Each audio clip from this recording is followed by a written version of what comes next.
Evet arkadaşlar, o görüntüler Dahhab'dan Kahire yolculuğum sırasında arada çektiğim görüntülerdi. Şimdi Kahire'ye geldim. Akşamüstü saatleri tuhaf bir trafik var. Mikrofonu takmadım. Şu an burada mikrofonu falan zapt edecek bir durumda değilim. Şöyle makineye biraz yakın konuşayım. Siz etrafı görün. Otelime yerleşeceğim birazdan. Tabii önce onu da bulmam gerekiyor. Günün bir kısmını Mısır yollarında geçirdik. Çöllerden geçtik, dağlardan geçtik, bozuk yollardan geçtik, otoyollardan geçtik. En son Suez kanalına kadar uzandık. Trafik anlatılmaz. Bilenler için şöyle diyelim, 20-25 yıl öncesinin, yani kameralar olmadığı zamanın İstanbul'u gibi bir durum burada. Çünkü burada da kamera sistemleri sanırım ki yok.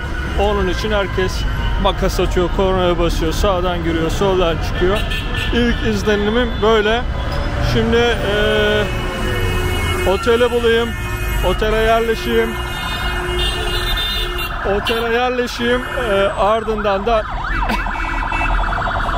Ardından da yemek yemeye çıkayım. Kahire tuhaf bir yer. 3-4 gün süreyle burada kalacağız ve sanıyorum çok eğleneceğimiz bir yer olacak. Duruma bakacağız. Şimdilik böyle sevgili dostlar. Arkadaşlar, oteli bulmaya çalışırken aralarda da çekeyim. Ezilmeden gidersek iyi. Şöyle geçelim. Bizim gerçi Manila trafiğinden alışığız. Oradan biri geliyor, buradan da biri geliyor. Evet, tamam. Manila trafiğinden alışığız ama bu Manila'yı da geçmiş bir durum. Aslında geçmiş diyemeyiz. Benzer araba sürme stilleri var. Ezilmeden şöyle devam edelim. Bizi buralarda yoksa ezerler, götürürler.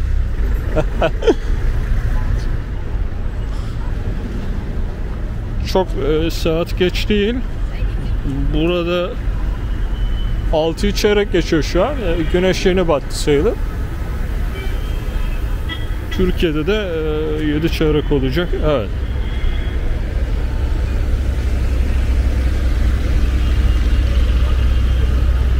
Biraz şoförümüz trafik canavarı gibiydi.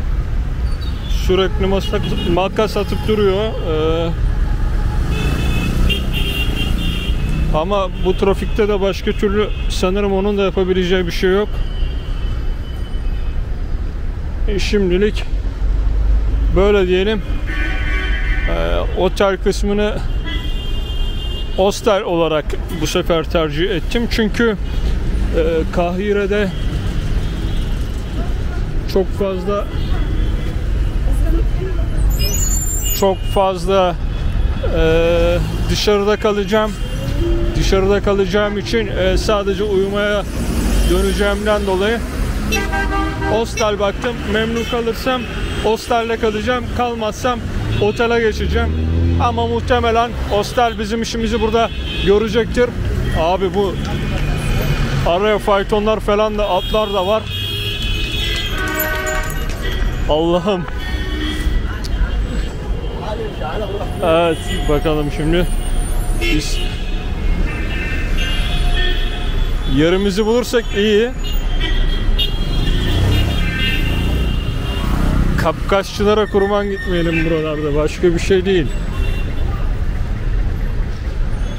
Tahrir Meydanı'na oldukça yakınım. Konumu buraya aldım. Evet. Dediğim gibi 3-4 gün süreyle burada kalacağım. İskenderiye'ye geçeceğim. Abi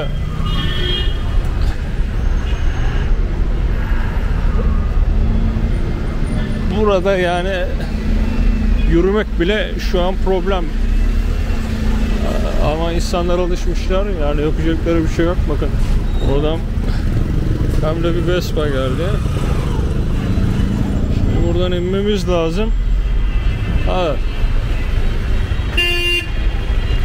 Şehir bir kere her haliyle pis. Şu an pis.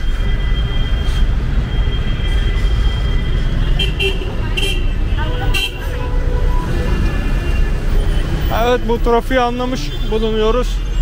Otel meselesini de hostel olarak çözdük. Öncelikle bir görelim. Bu ne abi? Kaza yapmış, iple bağlamışlar. Ben de tabii şaşkınlık içerisinde yürümeye çalışıyorum arkadaşlar. Yani ilk gecenin şaşkınlığı diyelim. Biz de Kahire'de ezilmeden yolumuza bakalım. Hosteli çekerim size. Yani nerede kaldık falan, onları bir gösteririz. Bu akşam yemek çekeriz. Yarın Kahire'ye yavaş yavaş ısınırız. Ardından İskenderiye olacak. İskenderiye'nin ardından Luxor. Efendim oradan da Urga'da yapacağız. Çok fazla Vespa var. Eski Vespa. Herkes onlarla geziyor. İlginç, güzel. Evet, buradan bizim karşıya geçmemiz lazım. Bakalım. Buradan karşıya zor geçeceğiz gibi. Evet. Biz yanlış bir yerden girdik galiba. Bakalım. Ses nasıl, onu da bilmiyorum. O nedenle kamerayı kapatayım. Arkadaşlar, yemek işine bakalım. Otele yerleştik. Hostele, pardon. Bina oldukça tuhaf. Şimdi evet, bina oldukça tuhaf. Bir asansör de mevcut. Asansör, binmek isteyen varsa tabi. Burada bizim hostelin sepet sistemi var. Buradan koyuyorlar. Yukarı doğru çıkıyor. Bina böyle. Girmeye korkarsın. Öyle bir durum. Oda karanlıktı. İçeride insanlar var. Hostel sistemi olduğu için çekmedim. Yarın onu da çekerim. Konumu nedeniyle burayı tercih ettim. Şimdi yemek yemeye gidiyorum.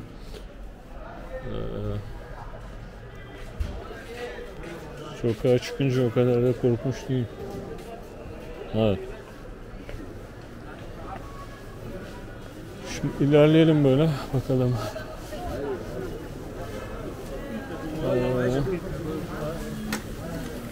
Bakın. Mekan hemen hareketin içinde. Bu hostele seçmemdeki neden meydanlara çok yakın olması ve Japonca kitaplığının olması. Burada birkaç gün içinde biraz da Japonca okuma fırsatım olacak. Tatlılar var. Şöyle pazar yeri gibi düşünebiliriz. Grand Hotel'in hemen karşısı.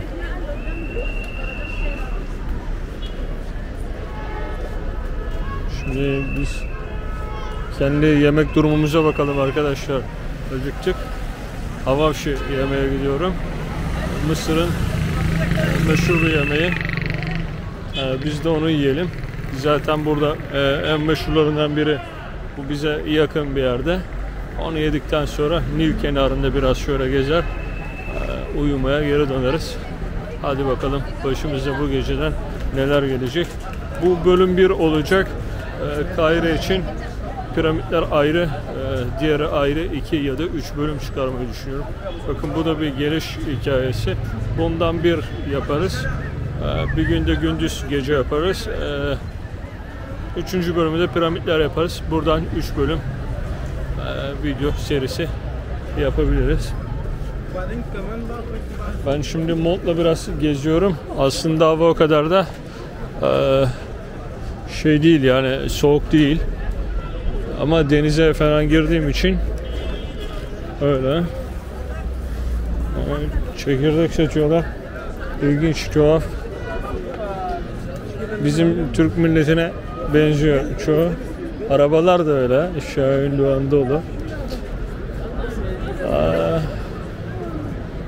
Şöyle bir bakalım Alavşı yiyeceğimiz yere. Oradan da çekmeye çalışırız.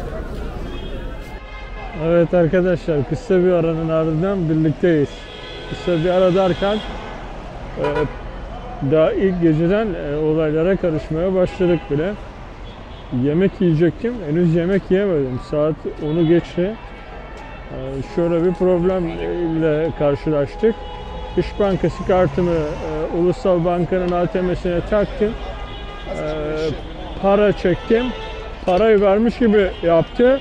Ne dekont verdi ne parayı verdi. Hesabımdan da para çekilmiş gibi gözüküyor.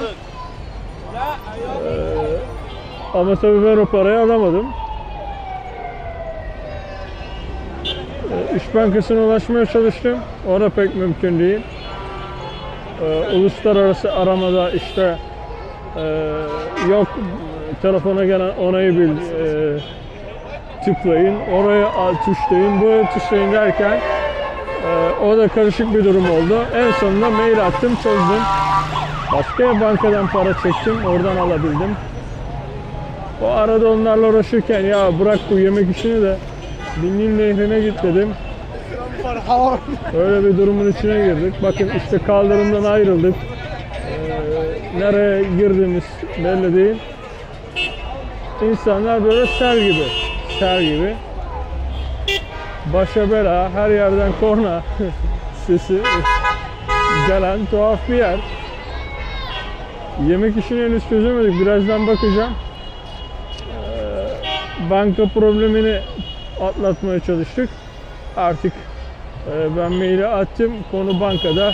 Çözebilirse çözecek. Çözemezse hesap bizde kaldı demektir. Nil Nehri'ni çekmedim. Oradan geliyorum şimdi. Daha buradayız. Çekecek vaktimiz muhakkak olur. Nil Nehri Tahrir Meydanı'ndan aşağı indim. Tahrir Meydanı'nda da fotoğraf çekmek yasakmış. Polisler sürekli beni uyardı işte çekme falan. Eyvah. Ya işte trafik sürekli problem. Beni de değil, trafiği görün. Şimdi burada ışık yok. Şu yandan bir motosiklet gelse bizi alıp götürecek. Şehrin ortasında otobüsün ne işi var onu da bilmiyorum. Mesela kavşaklarda hiç bekleyen yok. Tuhaf sürekli bakın korna çalma eğilimleri var. Komedi filmi gibi. Yani şunu bilmiyorum. Artık İstanbul'da böyle şeyler kalmadı. Çok geride trafik manasında, saygı manasında. Hani ben Türkiye turunda diyordum ya, kırmızı ışığı bekleyen. Kardeşim bizimkiler kırmızı ışığı beklemiyorlar ama biraz daha dikkatliler. Bunlar böyle paldır küldür atlıyorlar. Ve sürekli bir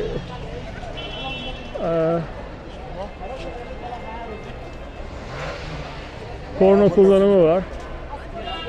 Şimdi ben otelime doğru gideceğim. Gözlüğümüzde sanırım biraz hırpalandı. Elimizde kalmak üzere. Bakın ne kadar kalabalık. Ne oluyor burada?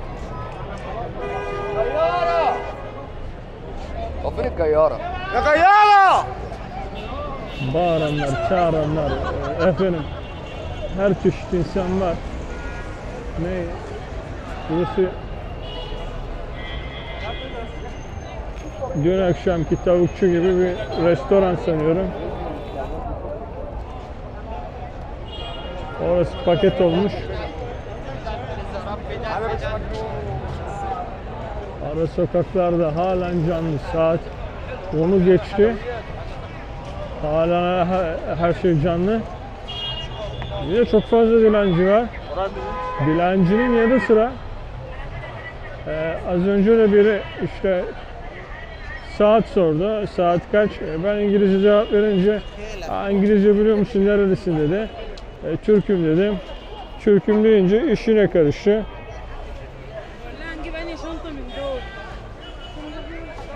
İş şöyle karıştı.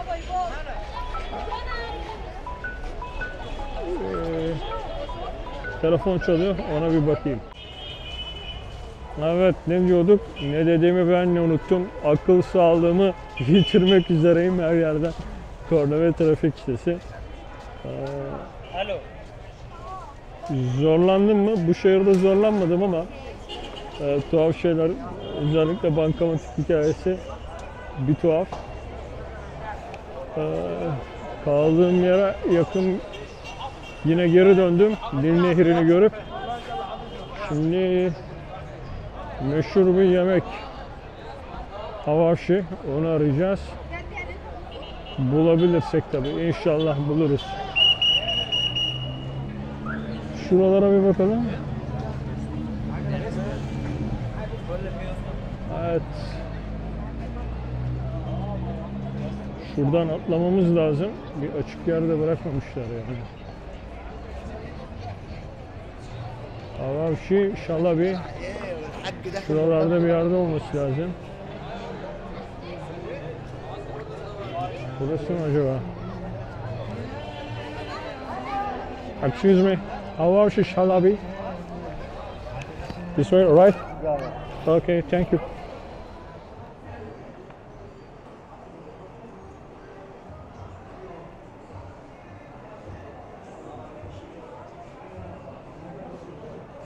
Havashi.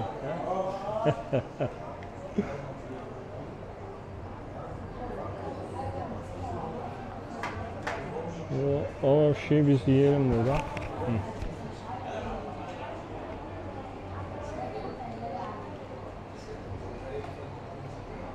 Etli ve tavuklu ona varmış.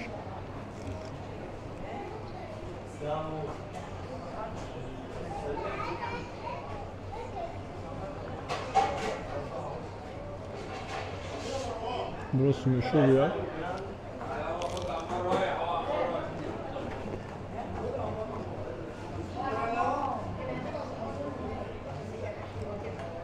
Tadı çok güzel.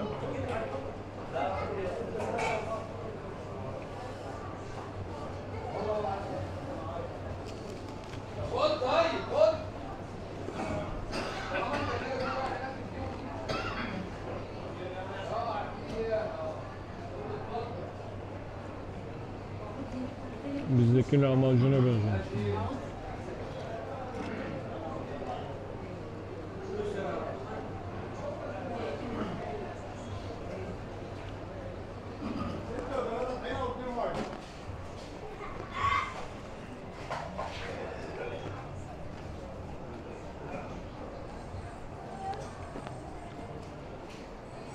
Çatal bıçak vermediler, böyle yiyoruz artık.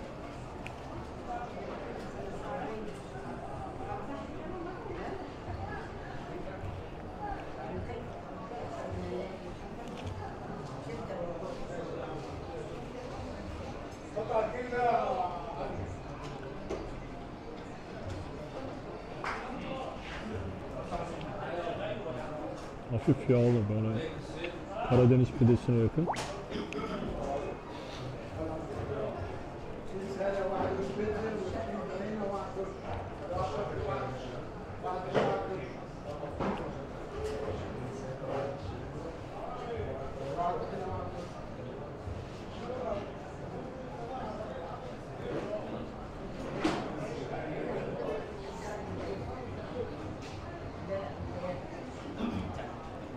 Biraz geç gelmemiz iyi oldu. Mekan biraz boşalmış.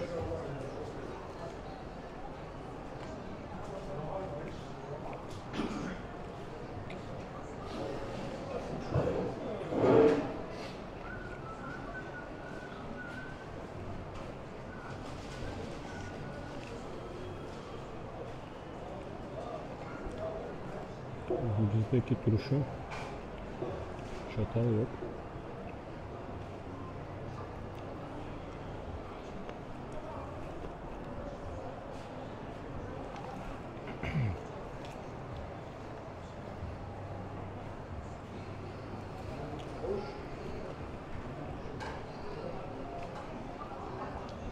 Biber acı.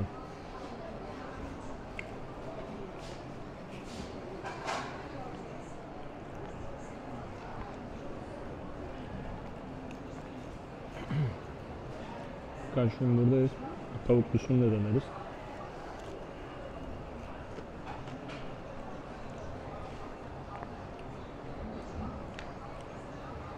Biber hakikaten acıymış.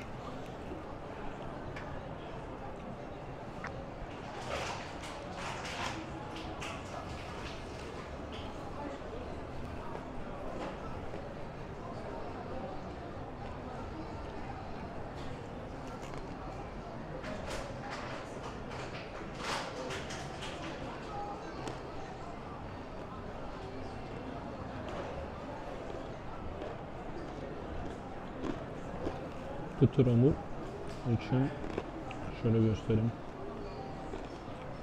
Evet.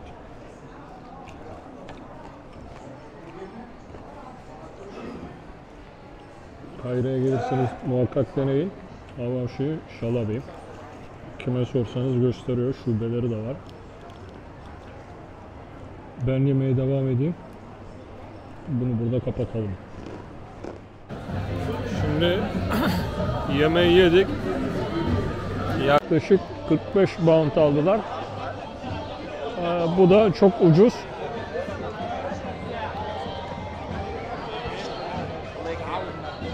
Şuradan geçebilirsek. Bu 45'in içinde içecek de var. Mesela dün akşamki tavukçuda içecek de yoktu. 180 aldılar. Bunun kat ve kat üstü. Tabii dün akşam fazla doyduk. Burada şimdi doymadık mı? Doyduk. Yeterli oldu. Avavşi Şalabi'ye tekrar geleceğiz. Tavuklusunu deneyeceğiz. Nasıl olsa buradayız. McDonald's yerine lokal yemeklere dönmeye çalışıyorum.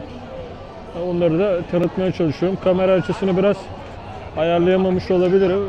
Bakmadım çünkü çok hızlı geldi.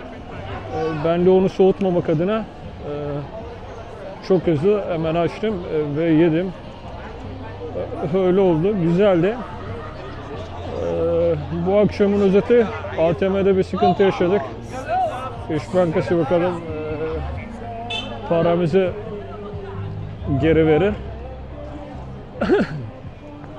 Onun dışında yemek yedik. Nil Nehri'nin kenarına gittik. Bütün gün çölleri geçtik. Olumsuz bir şey yoktu. Buralar oldukça güzel ama çok hareketli. Burada dikkat etmek gerekiyor. Sanıyorum ki ben Kahire'nin en tehlikeli yerlerinden birini seçmişim. Zaten ortamını gösteriyor. Çekiyoruz. Beni de hep İspanyol zannederler zaten. Yine İspanyol zannettiler. Genel olarak tehlikeli bir yer. Zaten kaldığım hostel de tehlikeli gibi duruyor. Binaya girmeye inanın korkarsınız. 5. kat mıydı, 6. kat mıydı? Sepeti falan da var. Oradan oraya gidiyor, geliyor sepet. Şimdi bizim bir süpermarket bulmamız lazım ama ona bakıyorum. Buralarda yok. Galiba caddenin sonunda bir yerde bulabiliriz. Bir sağ yapıp sol yapalım. Öyle bir dolanıp biz de artık dinlenelim. Bütün gün dolaşıp duruyoruz. Sevgili arkadaşlar, şöyle ortamı size göstereyim. Gece saat ilerlemesine rağmen biraz hareketli halen. Burası akşamüstü yemek saatlerinde çok daha hareketliydi. Şu zinciri de niye koymuşlar bir türlü anlayamadım. Evet. Durum böyleydi. Bölüm 1'i bu şekilde özetleyelim. Bir şey yapamadık. Ama bir bölüm buradan çıkar gibi geliyor. İkinci, üçüncü, dördüncü bölümleri de sanıyorum Kahire'den çıkaracağız. Neden böyle düşünüyorum? Çünkü başımıza burada gelmeyecek kalmaz. Tuhaf bir yer. Bölüm 1'den şimdilik hoşça kalın.